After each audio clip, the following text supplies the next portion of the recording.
오늘 저와 여러분들이 함께 나눌 말씀은 성령의 권능, 우리가 계속해서 이야기했죠. 우리가 룻기서 끝나기 전에 마지막 했던 성령의 권능은 지혜였습니다. 우리가 지혜로 하나님의 뜻을 분별하고 또 지혜 가운데 사는 것이 무엇인가를, 그것이 성령의 권능임을 우리가 이야기했다면, 오늘은 성령의 권능을 사랑이라고 하는 이 부분에서 제목을 정해보았습니다. 왜 사랑이냐면, 보통 우리가 43절 말씀을 한번 읽어봐야 됩니다. 여러분 43절 말씀 읽어볼까요? 다시 한번 읽어봅니다. 시작.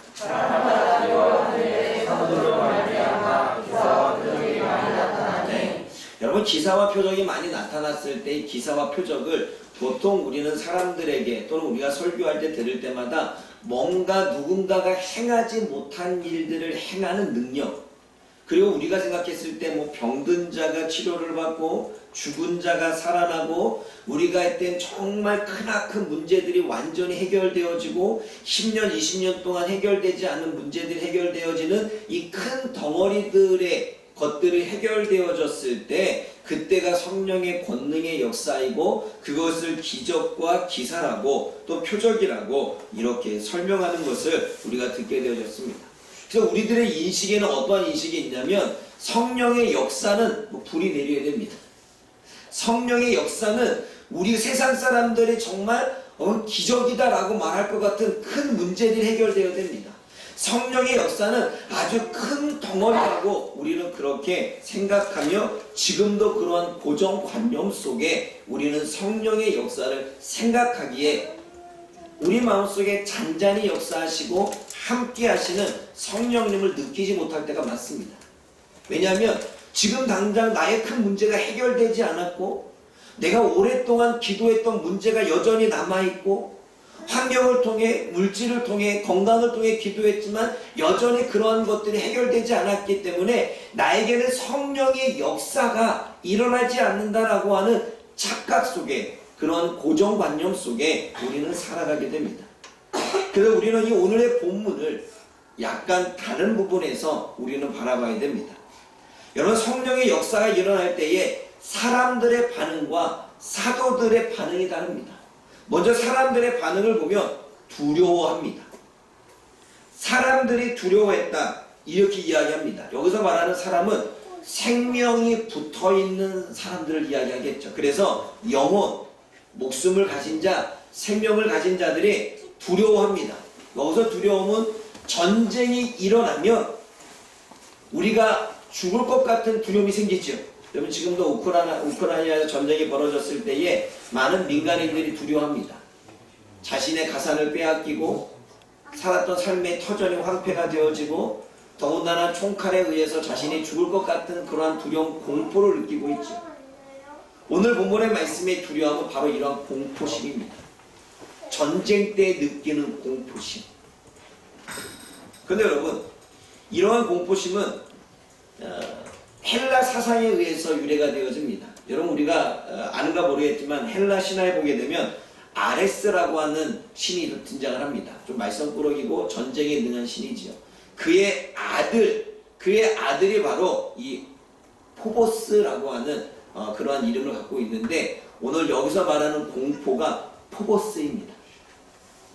다시 말해, 전쟁 때문에 느껴지는 공포, 즉 이 포보스라고 하는 이 부분은 공포심을 유발한다는 거예요. 그러한 부분에서 유래가 난 단어입니다. 왜냐하면 성경은 지금 헬라어, 그리스어로 되어 있기 때문에 그렇습니다. 생명이 가진 영혼들이 지금 놀라고 있고 공포심을 가지고 있는데, 전쟁에서 느끼는 공포를 느끼고 있습니다. 누가? 사람들이. 성령의 역사가 임하는데 전쟁에 이렇게 느끼는 공포심을 느끼고 있다는 거예요. 반면에 사도들은 다릅니다. 여러분, 43절 말씀을 다시 읽어보십시오. 시작.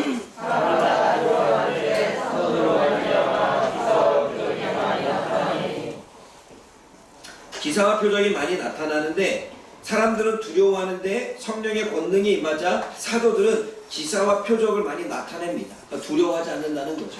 사람들은 두려워하고 있고, 그리고 사도들은 오히려 성령의 권능을 받아 기사와 표적을 나타내고 있습니다. 여기서 말하는 사도들은 보내심을 받은 사람입니다. 하나님으로부터 이 땅에 보내심을 받은 선택받은 백성을 이야기하죠. 그가 기적을 행합니다. 놀라운 일들을 행합니다. 그런데 그 놀라운 일들이 표적과 표시로 나타난다는 거예요. 이 말은 무슨 말이냐면 단지 우리가 느끼는 것만큼 크나큰 능력을 행하는 그러한 단어의 말씀이기도 하지만 그 뒤에 또 다른 의미는 하나님 우리가 뭔가를 행함으로 뭔가의 행위를 보여줌으로 하나님이 살아계셨다라고 하는 존재를 확증하는 표시를 나타낸다는 거예요. 뭔가를 성령의 권능에 의해서 병든 자를 고치시면 이 병든 자를 고친 것을 통해서 하나님은 살아계시구나 라고 하는 표시와 표적과 어떠한 그 확증들을 보여준다는 것입니다. 이 얘기는 뭐냐면 사도들이 성령의 권능이 어떻게 나에게 임했는지 행동을 통해 사람들은 하나님이 살아계시구나, 정말 예수님은 구원자시구나, 정말 사도들은 뭔가 능력을 받아서 일들을 행하고 있구나 라는 것들을 알 수 있는 표시와 표적들이 그들의 삶 속에 나타났다는 것입니다. 이 얘기는 뭐냐면 그냥 병든 자만 고쳤다는 얘기가 아니에요.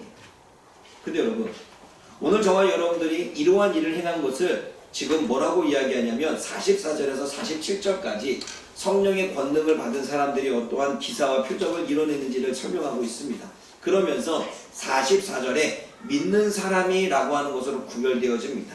43절에 두려움에 떨고 있는 사람들과 열심히 하나님의 권능을 받아 행동을 하고 있는 사람들을 구별하고 있습니다. 그래서 믿는 사람이라고 말합니다.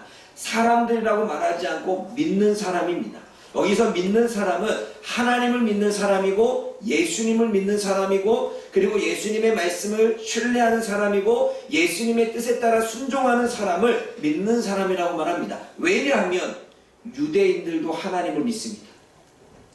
그러면 여기서 말하는 믿는 사람은 하나님만 믿는 사람이 아니라 예수님도 믿는 사람이고 예수님의 말씀을 믿는 사람이고 예수님의 말씀에 순종하는 사람을 이야기합니다. 그래서 유대인과 믿는 사람을 구별하고 있습니다. 그런데 여러분 44절 말씀을 읽어보십시오. 44절 말씀 읽어봅니다.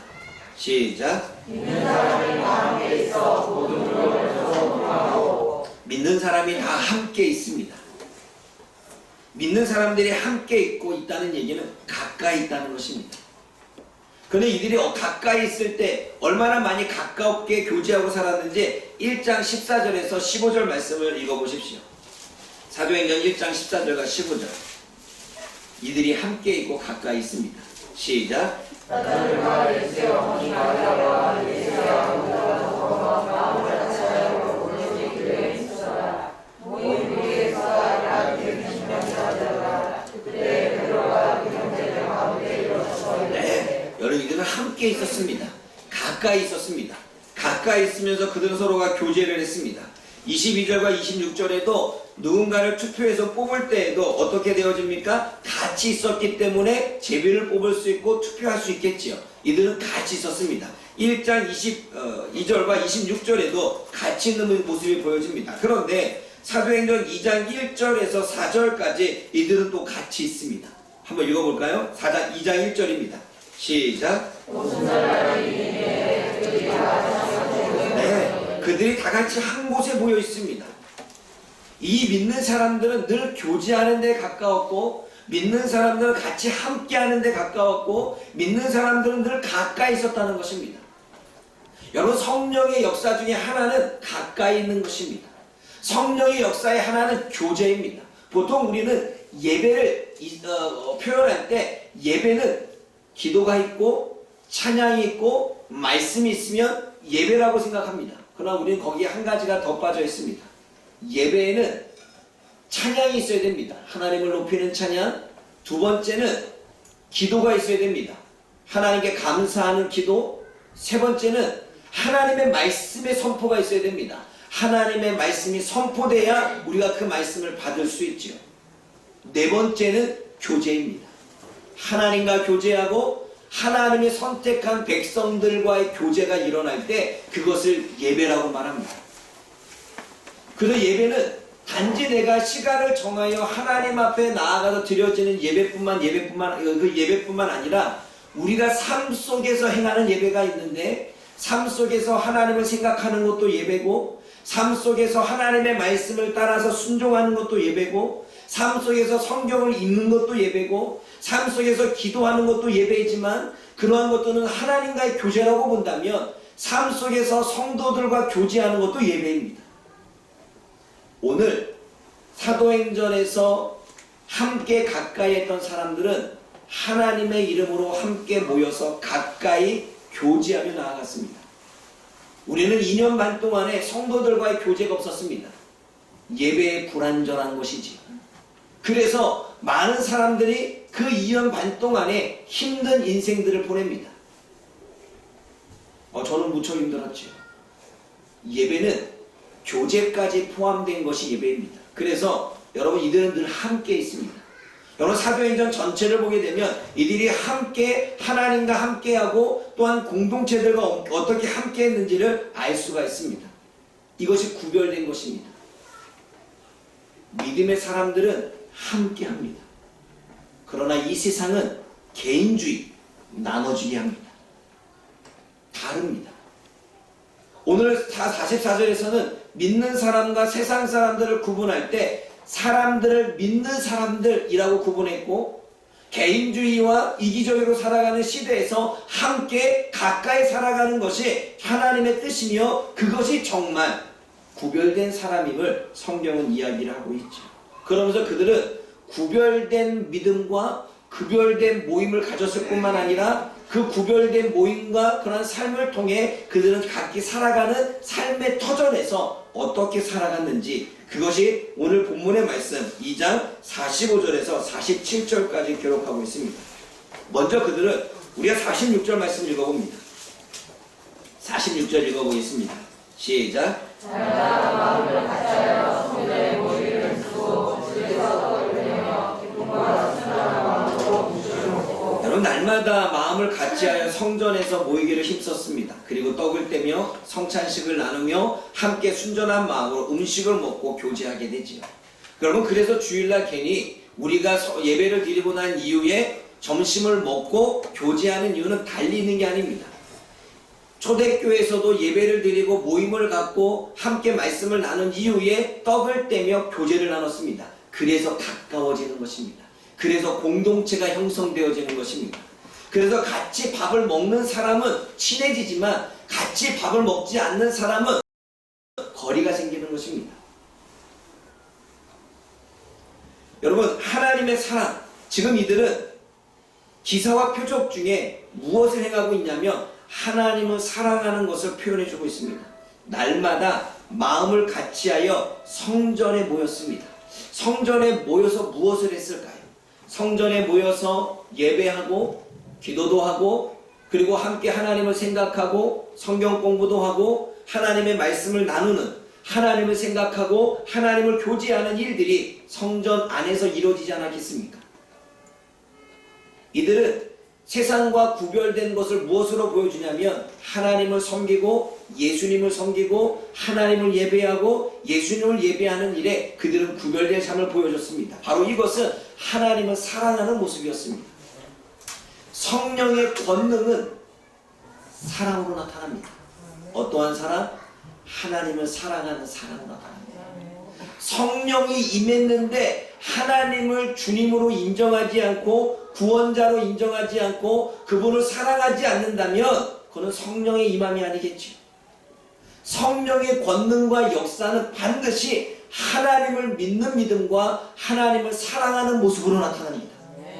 그래서 하나님께 예배하는 것이고, 그래서 하나님과 교제하는 것이고, 그래서 하나님의 말씀을 깊이 상고하는 것입니다. 왜요? 사랑. 하나님에 대한 사랑이 성령의 권능이 임할 때 나오게 되는 것입니다.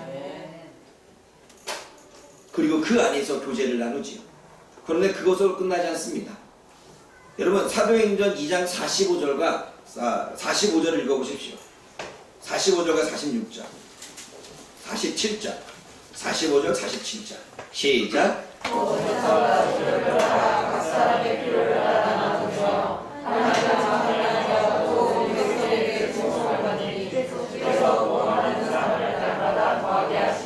보세요. 지금 이들은 하나님의 사랑뿐만 아니라 성령의 권능이 임하고 성령의 역사가 자신의 삶 가운데 일어나자 서로 물건을 통용하고 있습니다. 여러분, 물건을 통용하고 있다는 것은 소유자가 없이 공동의 물건으로 사용했다는 것입니다. 예를 들자면 여러분, 교회 안에 오게 되면 여러분들이 화장실을 갑니다. 화장실의 비누는 누군가가 갖다 놨겠죠. 근데 누군가가 갖다 놨지만 그것을 내 것으로라고 소유를 갖고 있는 사람이 없습니다. 내 거니까 이건 내가 쓸 거야 라고 말하지 않습니다. 모든 사람이 화장실에서 세면대에서 그 비누를 사용하고 모두가 씁니다. 공용이지요. 마치 그런 것처럼 이 당시에 많은 그리스도인들이 성령이 맞아 그 이웃들과 공동체 가운데 자신의 소유를 자신의 소유라고 여기지 않고 공동으로 썼다는 것입니다. 그게 통용입니다. 서로가 그렇게 이것을 써도 돼. 내 거 써도 돼. 네 것도 좀 빌려줘. 이렇게 서로가 그렇게 소유 삼지 않고 나누며 그렇게 서로가 사용했다는 것이지. 그런데 그거를 모든 성도가 함께 했다는 것입니다. 일반적인 게 아니, 네 것은 빌려줘. 근데 내 것은 빌려줄 때 아까워. 이걸 빌려주면 너무나도 탈 것 같고 고장날 것 같고 이래서 네 것, 다른 사람 것은 빌려오는데 내 것은 빌려주기가 아까워. 이거는 서로 한 게 아니잖아요. 여러분, 믿음의 공동체 안에서는 서로 통용했다고 말합니다. 서로 물건을 서로가 함께 통용했는데 네 것도 내 것, 내 것도 네 것. 그래서 서로가 소유의 개념이 없는 거예요. 빌려달라면 빌려주는 거예요. 망가질 수도 있고 달 수도 있고 사라질 수도 있습니다. 그래도 빌려주는 거죠. 내 것이기 때문에 잘 써? 이러한 개념이 없다는 거예요. 여러분, 그러한 사이가 얼마나 아름다운 사이겠습니까? 제가 나중에 하나님의 나라를 설명하겠지만 하나님의 나라는 자본주의와 사회주의의 중간입니다. 자본주의는 너무 경제적인 체제에서 내 소유를 강조하다 보니 그 사회가 주어져서 부익부와 빈익빈의 일들이 벌어지게 되죠. 그래서 그것을 너무나도 안 좋으니까 그것에 반대된 개념으로 사회주의, 모두가 다 공동으로 사용하자. 그래서 정부가 그 모든 것들을 관할해서 정부가 그것을 똑같이 분배해 주는 것입니다. 그게 사회주의죠. 그런데 그것도 문제가 있죠. 왜요? 기득권 측은 많이 갖고 나머지 사람들은 조금씩 나누는데 힘든 인생을 보내죠. 그러니까 잘못된 개혁이죠. 근데 그 중간이 바로 하나님의 나라입니다. 네 것도 없고 내 것도 없고 서로가 같이 나누는 거예요. 그래서 함께 쓰는 것입니다. 그게 지금 모든 물건을 서로 통용하고 있다는 이야기죠. 우리의 자본주의 개념에서는 이해할 수 없는 개념입니다. 그런데 여러분, 거기에 더 나아가 자신들의 재산과 소유를 팔아서 각 사람의 필요에 따라 나눠줍니다. 여기서 재산, 땅을 팔았고요. 소유, 자신이 소유물로 여기고 있었던 모든 재물을 팔아버립니다. 팔아서 어떻게 되냐면 각 사람에게 필요하고 결핍이 이루어지고 부족한 사람에게 똑같이 나눴다는 거예요. 이런 거예요. 땅을 팔았습니다. 땅을 팔아서 만약에 1억이라고 하는 금액을 받았다고 봅시다. 1억이라고 하는 금액을 100명이 똑같이 분할해서 나누는 겁니다. 내가 팔았으니 나는 10을 갖고 나머지 너희들이 이 90에서 나눠 가져, 이게 아니라 똑같이 내 소유에 있는 땅을 이제는 내 것이 아니고 모든 사람의 공용이니까 팔아서 똑같이 일씩 나누는 거죠. 싸우지 않게. 사회주의는 그게 안 되었잖아요. 정부가 받아들이고 정부는 이만큼 갖고 있고 배급을 하는데 조금씩 분배를 해. 그리고 정부의 기득권층은 더 많이 갖고 나머지는 가난하게 살지요. 다시 말해, 하나님은 가난한 자가 없게 하기를 원했던 것입니다. 이 당시에 흉년이 있었습니다. 먹고 사는데 문제가 있었습니다. 그래서 어떤 사람은, 부자인 사람들은 먹고 사는데 문제가 없었고 자본이 넉넉한 사람들은 배불리 먹고 살았지만 자본이 없는 사람들은 가난하게 살았습니다. 그래서 성령의 권능을 가진 사람들이 성령의 역사를 받은 사람들이 아 이거는 잘못됐다. 나만 잘 먹고 잘 사는 것이 하나님의 뜻은 아니구나. 그러면 내가 내 땅을 팔고 내 소유를 팔아서 내 주변의 믿음의 사람 공동체에게는 가난한 사람이 없도록 해야 되겠다. 그래서 땅을 팔고 똑같이 나도 똑같이 받고 나머지 똑같이 나눠주는 거예요. 그럼 여러분 교회 안에 먹고 살기 힘든 물질 때문에 괴로운 사람들이 있겠습니까 없겠습니까? 이게 하나님의 나라입니다. 그리고 그 하나님의 나라를 너무나 잘 알기에 지금 사도들은 성령의 역사에 따라서 가는 거죠. 근데 여러분 자본주의 사회를 살고 있는 우리들에게는 이해가 안 되는 이야기입니다. 내 소유를 많이 가져야 되고 내 부를 늘려야 되는 것입니다. 그리고 나는 만족하게 누리고 내가 거기서 조금 기부하는 것. 마치 우리는 그것을 내가 모든 섬김을 다했고 모든 헌신을 다했다는 생각을 하게 됩니다. 그런데 여전히 사회는 불평등, 가난한 자와 부자가 나눠져 있습니다. 교회 안에서도 잘 먹는 사람과 못 먹는 사람이 나눠져 있습니다. 그래서 제가 예전에 씨앗 헌금을 하려고 했던 이유가 거기에 있었습니다. 교회 안에는 분명히 물질적으로 넉넉한 사람이 있고 물질적으로 필요할 때마다 없어서 구해야만 하는, 빌려야만 하는 사람들이 있습니다. 그럼 믿음의 공동체 안에서는 그러한 부익부와 비리빈이 없어야 되기 때문에 제가 원했던 건 교회 재정이 좀 많으면 그 재정을 가지고 이 사람들이 다른 데 가서 돈을 빌리는 게 아니라 교회 안에서 믿음의 사람들이 빌려주는 거죠. 힘들지 않게, 괴롭지 않게, 고통스럽지 않게, 고난받지 않게 물건이 있다면 똑같이 나누는 거죠. 여러분 제가 목사라고 해서 교회에 물품이 들어오면 솔직히 저를 보고 준 거예요. 그렇죠. 나만 먹어도 돼. 오늘 여러분들 연어가 한 통이 들어왔는데 연어 통조림이 들어왔는데 여러분 좀 더 나눠서 먹을 거예요. 또 나눠 가지기도 하고. 그러면 여러분 제가 더 많이 가져가도 돼요. 그래 안 그래요? 나 때만 받은 거잖아.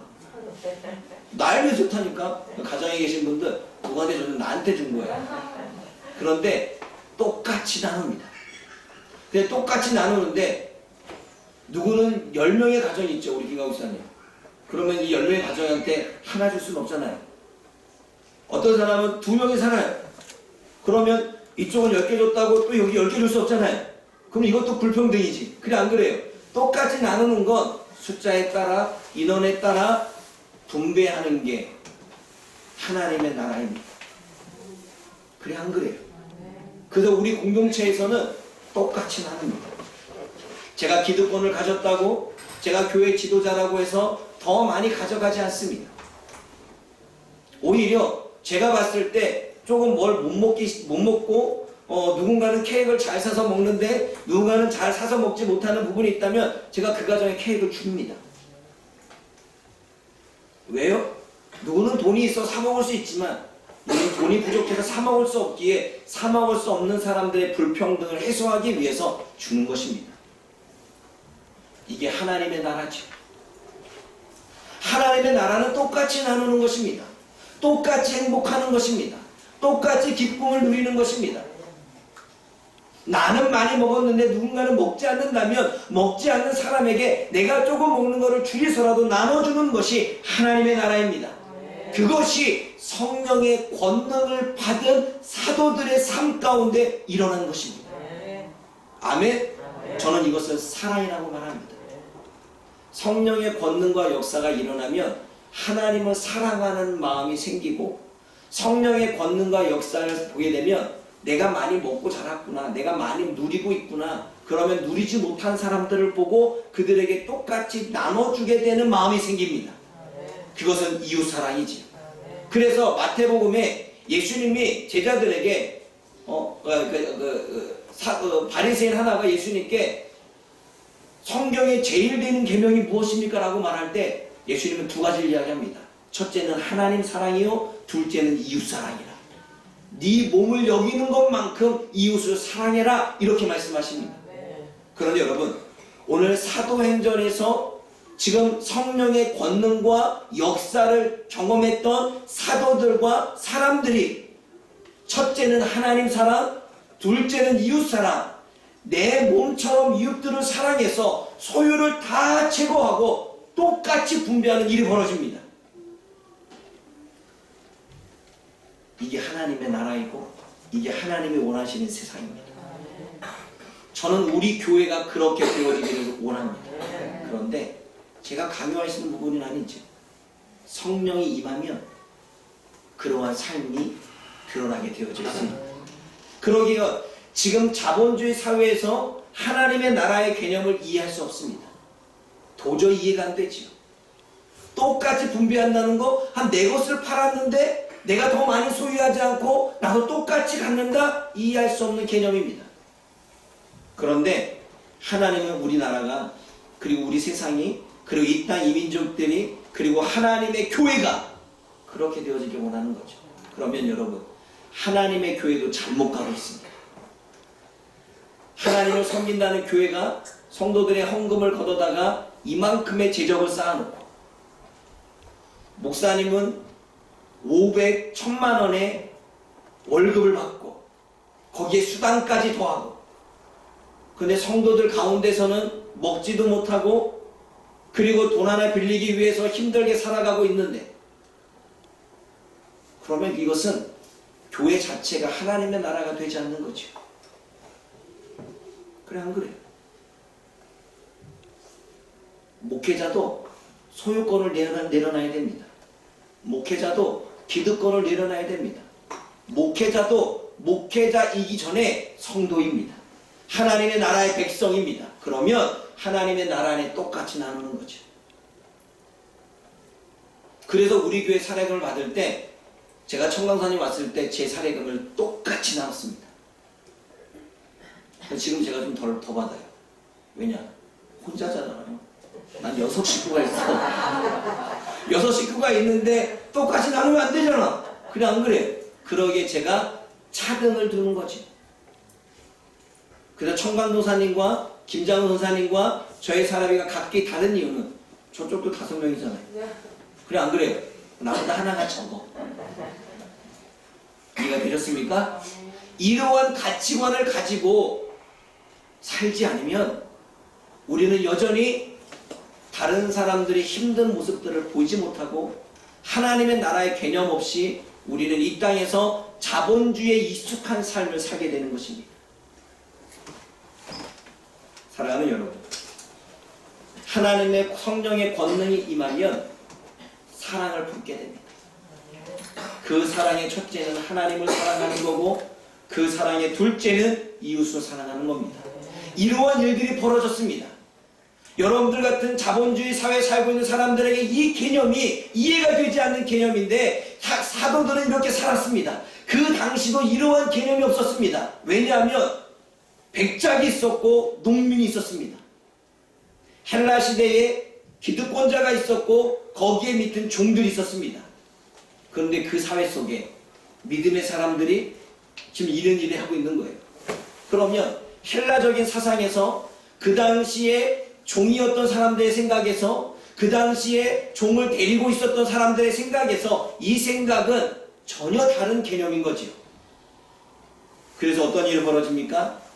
교회가 그렇게 하니까 47절을 보십시오. 47절 반응들이 일어납니다. 사람들의 반응들이, 공포심을 느꼈던 사람들의 반응이 어떻게 달라집니까? 47절 읽어봅니다. 시작.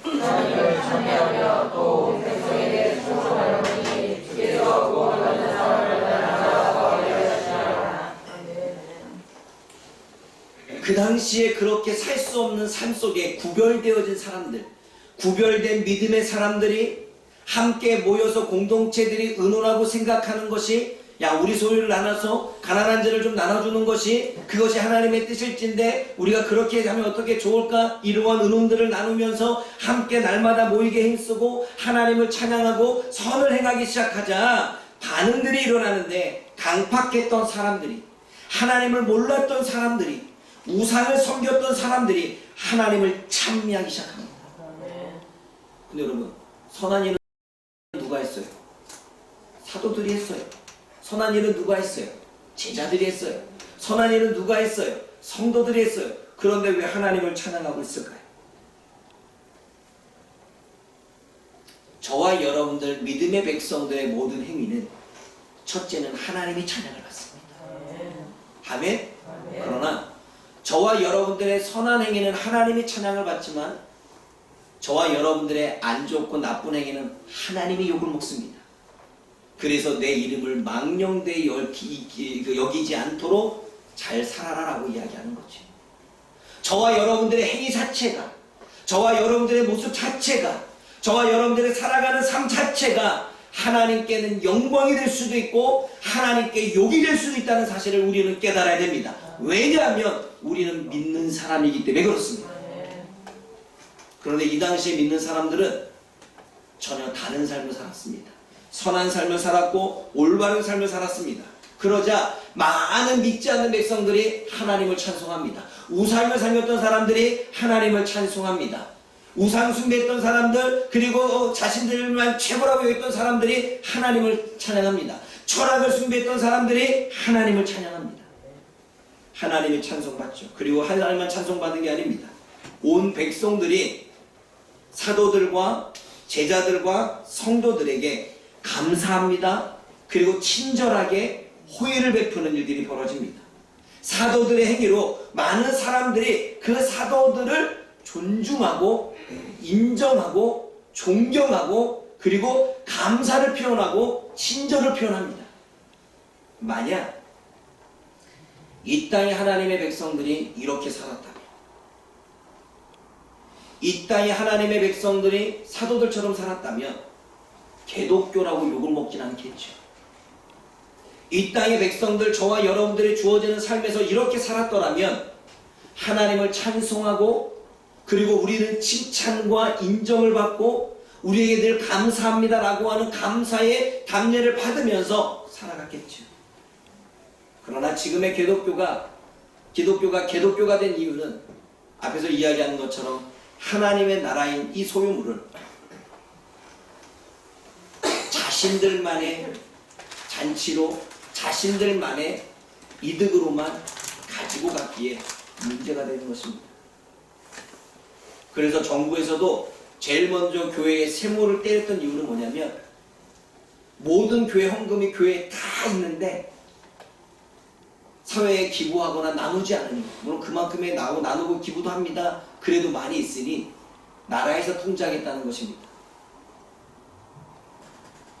사랑하는 여러분, 그러기 전에 우리는 우리가 먼저 하나님의 나라의 개념을 알고 우리는 우리가 먼저 하나님이 원하시는 뜻을 알고 자발적으로 우리는 우리의 삶 속에서 하나님의 나라를 세워가야 됩니다. 성령의 권능이 이런 것입니다. 성령의 권능은 병든 자가 낫고, 성령의 권능은 죽은 자가 살아나고, 성령의 권능은 풀리지 않았던 기도의 제목들이 해결되어지는 것만 있는 게 아니라 성령의 권능은 우리 안에 사랑이 심겨지는 것입니다. 성령의 권능은 하나님을 더욱더 사랑하게 되는 것입니다. 성령의 권능은 이웃들을 더욱더 사랑하게 되는 것입니다. 성령의 권능은 날마다 모이기에 힘쓰게 되는 거고, 성령의 권능은 예배하는 것이 기쁨이 되는 것입니다. 성령의 권능은 살면서 하나님을 생각하는 것이 기쁜 일이며, 성령의 권능은 내 삶에서 있는 것들을 나누는 것이 행복이 되는 것입니다. 그게 성령의 권능입니다. 근데 여러분, 우리가 얼마나 사랑이 없냐면, 우리가 얼마나 개인주의적인 사회에 살면, 우리는 지금 이렇게 산다면 우리는 모든 것들을 가까이 해야 됩니다. 내가 일을 하다가도 사람이 왔습니다. 일을 멈추고 그 사람을 대해주는 것 사랑입니다. 그런데 사람이 옆에서 왔는데 여전히 일을 하면서 말해 있다면 이것은 무시하는 것이고 사랑이 없는 것입니다. 사람이 왔는데 책만 열심히 보고 있다면, 어느 사람이 지나가고 있는지, 어느 사람이 옆에서 움직이고 있는지를 알지 못한 채 책에만 빠져 있다면 사랑이 없는 것입니다. 사랑은 내가 보던 책을 덮고 그 사람의 눈을 마주치며 그 사람의 이야기를 들어주고 인사해 주는 것이 사랑입니다. 사랑이라고 하는 건 내가 원하는 것만 하고 있는 게 아니라 내가 원하는 것은 언제든지 할 수 있기에 그걸 내려놓고 사람에게 집중하는 것이 사랑입니다. 나는 너와 함께하고 있지 않아. 다른 사람이 나에게 가까우기를 원하지 않아 라고 나도 모르게 뭔가를 딱 바이크를 친다면 사랑이 없는 것입니다. 사람이 오려고 하는데 내가 인상을 팍 쓰고 있다면 내가 그 사람으로 하여금 오지마 라고 하는 바리케이드를 치는 것입니다. 사랑이 없는 것입니다.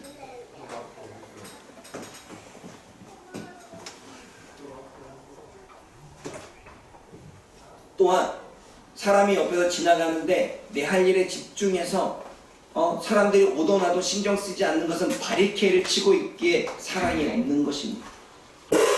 성령의 권능을 받으면 하나님이 보이고 사람이 보입니다. 그래서 하나님의 마음을 알고 사람의 마음을 합니다. 하나님이 뭘 원하는지 원함을 알고 사람이 뭘 원하는지 원함을 합니다. 왜요? 이 안에 느껴지는 게 성령이지.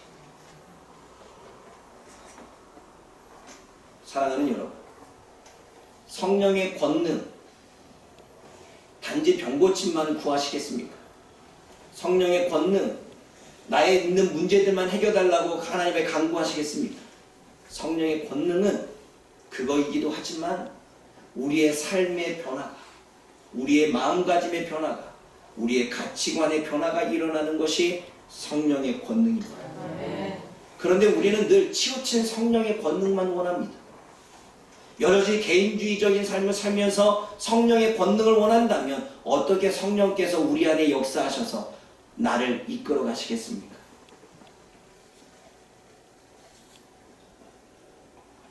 내 표정은 여전히 5만 가지 인상을 쓰고 있는데 어떻게 성령께서 내 삶의 변화를 이루어 나의 삶을 인도하고자 원하시겠습니까? 사랑하는 성령의 권능을 받읍시다. 이 시대의 사도들이 크나큰 능력을, 근데 여러분 이거는요 하나님의 교회만 좋아진 게 아니에요. 여러분 보십시오. 사람들에게 칭찬을 받고 인정을 받고 존경을 받으면 어떠한 기업이든 그리고 어떠한 그 모임이든 부를 거야 안 부를 거야. 그래서 하나님이 높이 세우는 거예요. 인격이 변하면 그 사람은 하나님의 어디 간지 불려가게 합니다. 변했다라고 티내는 게 아니라 내가 정말 변한 삶을 살고 어디든지 어느 곳에든지 그러한 삶을 나타내게 되면 어디든지 간에 불려가서 그 사람은 쓰임을 받습니다. 그렇게 하나님은 세우시는 것입니다. 아멘. 아멘. 그래서 우리는 하나님을 믿는 척 하는 것이 아니라 하나님을 믿어야 됩니다. 우리는 이웃 사랑하는 척 해야 되는 게 아니라 이웃 사랑을 해야 되는 거예요. 척은 사람들이 언젠가는 봅니다. 그러나 정말 내 안에 그러한 삶이 녹아지면 성령께서 그렇게 인도하시면 척이 아니기에 언젠간 그 사람은 반드시 하나님에 의해서 세움을 있습니다. 아멘. 이게 성령의 권능, 이 성령의 역사를 저와 여러분들이 사모하기를 원합니다. 그래서 고린도전서 13장에는 제 모든 것들이 다 중요하지만 은사 다 중요하고 능력도 다 중요하지만 제일은 사랑이라. 예수님의 가장 큰 능력은 사랑이었습니다. 누군가를 위해서 자신의 목숨까지 내어줄 수 있는 사랑. 아멘? 우리는 목숨은 못 내어놓지만 여러분이 가지고 있는 소유가 목숨인가? 저는 아직도 희망을 놓지 않습니다. 우리 교회에 하나님이 은혜를 주셔서 교회 재정이 많아지면 저는 그 재정을 교회 건축하는 데 쓰지 않습니다. 반드시 그 교회 재정은 어려운 사람들이 있을 때 은행 가지 말고 교회에서 빌려줄 것입니다. 또 집이 없는 사람이 있을 때 교회가 그걸 가지고 건물을 사는 게 아니라 건물을 짓는 게 아니라 저는 빌라를 살 것입니다. 집 없는 사람에게 집을 줄 것입니다. 대성공약인가? 그게 하나님의 나라입니다. 아멘. 아멘. 저와 여러분들이 이 꿈을 같이 품었으면 좋겠습니다. 이러한 교회가 되어지기를 원합니다.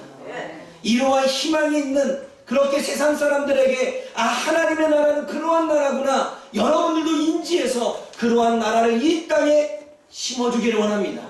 그래서 한국교회가 변하기를 원합니다. 그러기 위해서는 우리의 가치관이 먼저 변해야 되겠죠. 그러니까 저는 하나님께 지금도 고민합니다. 하나님, 돈 주세요. 빨리. 왜요? 하나님의 나라를 이루기 위해서. 기도하겠습니다. 사랑의 하나님 아버지, 오늘 사도행전에 나타난 성령의 권능의 역사, 이 권능의 역사로 사도들은 하나님을 사랑하는 마음과 이웃을 사랑하는 마음을 품게 되어졌습니다. 그 이웃을 사랑하는 마음과 하나님을 사랑하는 마음 때문에 그 당시에 수많은 유대인들과 그리스인들이, 헬라인들이, 저들은 뭔데 저렇게 살아? 저들은 뭔데 저렇게 자신의 소유를 다 나눠줘? 전혀 이해할 수 없는 그런 행동들이 하나님은 찬송을 받고, 성도들은 인정과 존경을 받고 감사를 받았습니다. 하나님, 자본주의 사회 속에 내 것만 더 늘리려고 하는 이 시대 속에 이 하나님의 나라의 가치가 파주목양교의 가치가 되게 하시고, 이 하나님 나라의 가치가 우리 성도들의 가치가 되게 하여 주옵소서. 그래서 정말 우리의 삶 속에서 하나님의 나라를 이루어간다는 것이 무엇인가를 머리가 아닌 가슴으로 느낄 수 있도록 성령님 우리의 가슴을 주여 어루만져 주옵소서. 우리의 가슴에 임하여 주옵소서. 예수님의 이름으로 기도드립니다. 아멘.